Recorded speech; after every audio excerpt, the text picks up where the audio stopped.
Hey everyone, Anthony Fantano here, internet's busiest music nerd, and it's time for a review of the new Clipping album, Splendor and Misery. Clipping is an experimental hip-hop trio. I've been following them for a while now, given the group a couple of positive reviews from what they have released thus far, and this new album of theirs, highly anticipated for me, especially since their last record, in my opinion, was so great, their Sub Pop Records debut. It was an album loaded with these technical, fast, wordy, and grimy rap verses backed up with these sample-dense instrumentals. And not like sampling chunks of music samples, like Clipping was incorporating sounds of ball bearings and static and distortion, and even alarm clocks to build the music of this record. Now, at least from my perspective as a music band, it seemed like the trio's future was hanging in the balance as frontman Daveed Diggs had landed a major role in the Broadway smash Hamilton. So I was thinking, would he go back to Clipping? Would he continue to pursue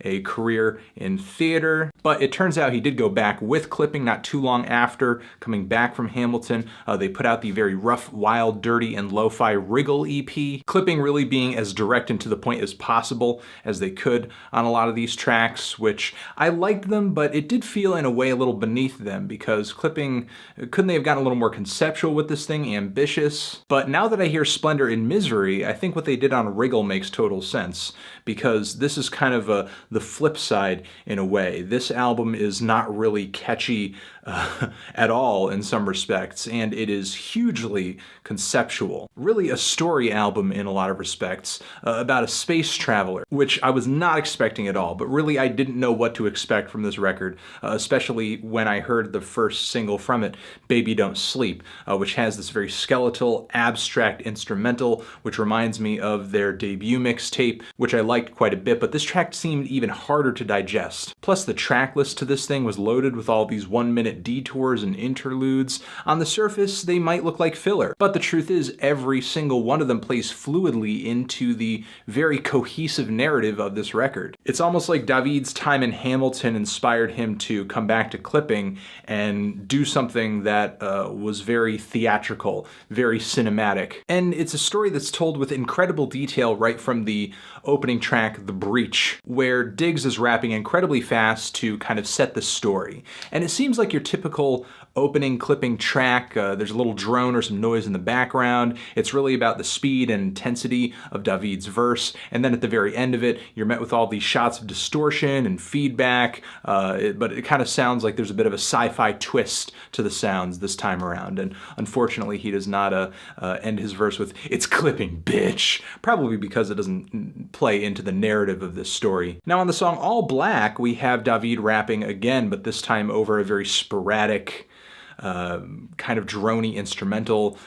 Sounds like Jonathan Snipes and William Hudson are really in movie soundtrack mode on this track. And at this point in the album, it is told to us that the spaceship that the story is set on is being commandeered by our protagonist, who is referred to as Cargo 2331. And this story is kind of about his travels on the ship, the fact that he experiences, I guess what you could call space madness. On this particular cut on the record, he finds solace in rapping to himself. He asks the computer, he asks the ship if it has any beats for him to rap on, so instead he's kind of rapping against the weird sci-fi-esque sounds of the ship itself, which is, I guess, why the instrumentals sound so odd. And this track is also kind of a mission statement. It's a bit of a life-affirming moment. Cargo 2331 says that he's not going to succumb to the all-black everything, and I kind of get the sense in the story that he's being chased, being searched for. And at the end of the track, the ship seems to put out this message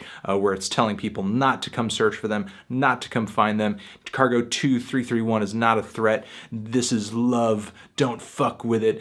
So the ship might be in love with him, he might be in love with the ship. Then we're hit with an interlude where I imagine it's kind of Cargo 2331 rapping over this static and distortion. It kind of sounds like a lost transmission. And this happens at a couple points on the record. Our protagonist's exploits on the ship continue on the song Wake Up, where he's kind of rapping about going into hypersleep. It's pretty crazy because the refrains are actually pretty frightening as Daveed is rapping, "There'll be no here when you wake wake up. There'll be no here when you wake up. There'll be no here when you wake up. I also like the very fast pace of the beat and how the kick drums are just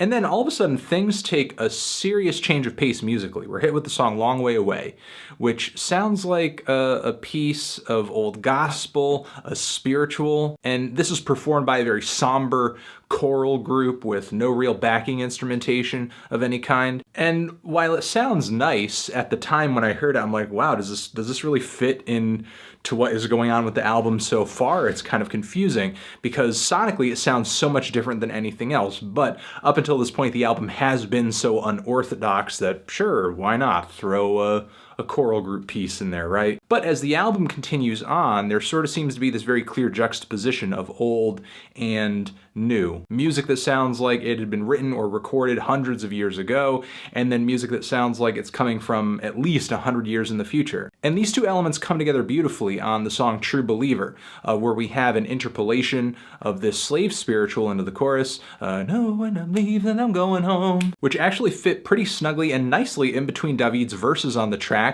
The song ends with like this robot box voice singing at the very finish, which is pretty eerie, but again fits into the track despite the anachronistic clash of sounds. And it's on this track that a few things become clear, that there are religious parallels between slave spirituals and David's lyrics, but also his reference directly to slave ships makes it apparent that our protagonist here is a victim of what I guess is a futuristic intergalactic slave trade. He's literally a slave in the space age. He's cargo. He's on a cargo slave ship in space. The front cover is literally depicting that, as from the bottom half, he is in torn pants and shackles, but from his legs up, he's in an astronaut suit. Which again, I think plays into the fact that David had spent so much time in Hamilton, because, I mean, the period of time in which he was playing his character. Slavery?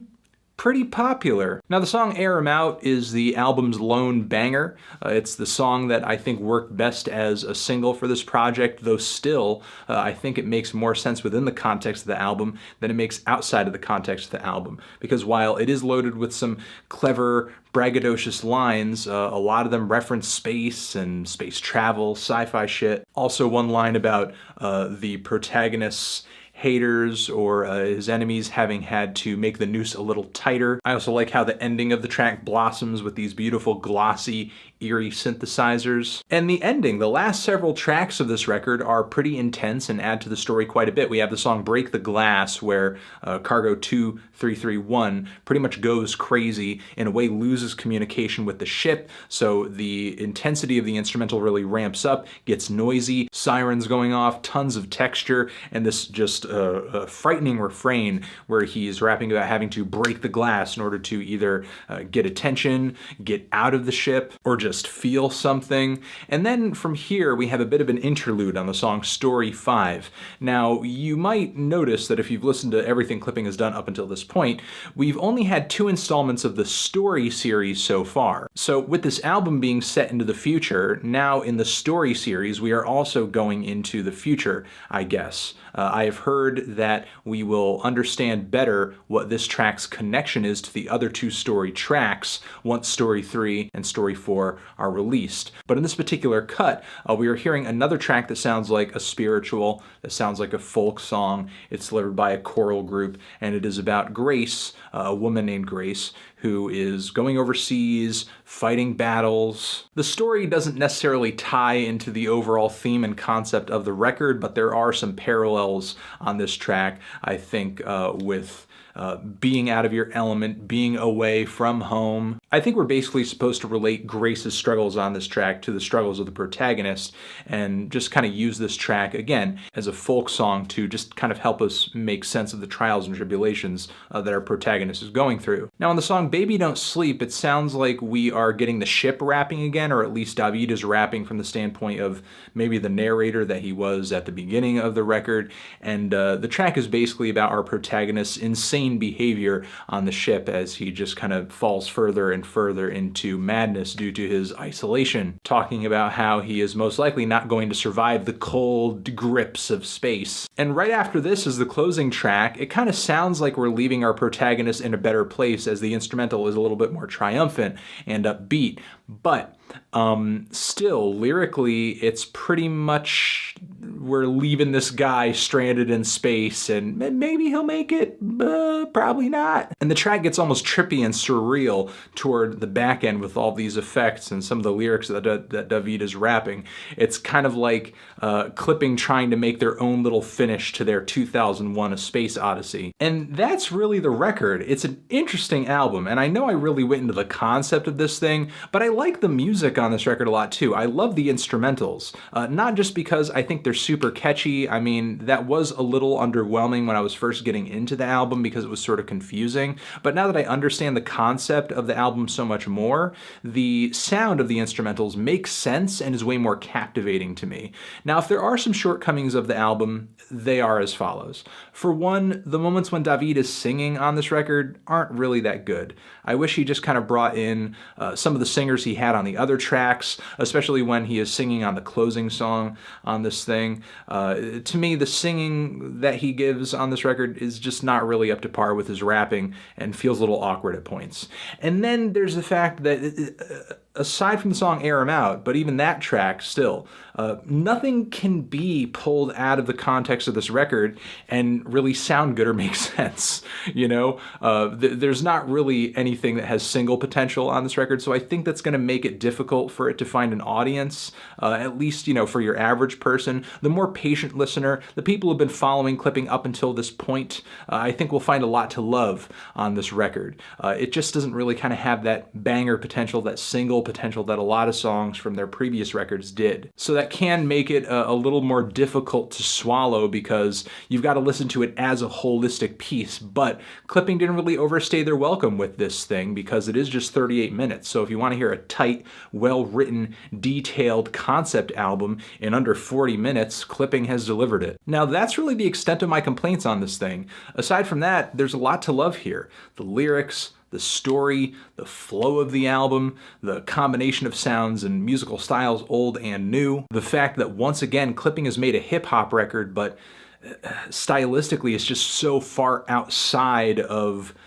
even the fringes of what you would normally categorize hip-hop music to be. All the performances on this record are incredible, I would say, from the choral groups to the rap verses. And finally, it's just worth praising that the trio has pulled together this really intriguing concept within such a short amount of time. Because there have been a lot of great concept records as of late, but many of them have been an hour and 30 minutes. So Clipping in a way puts out really one of the most hard-hitting and direct concept albums to come out in a while. But all that being said, I think this is a really great record. I mean, Clipping has done it again.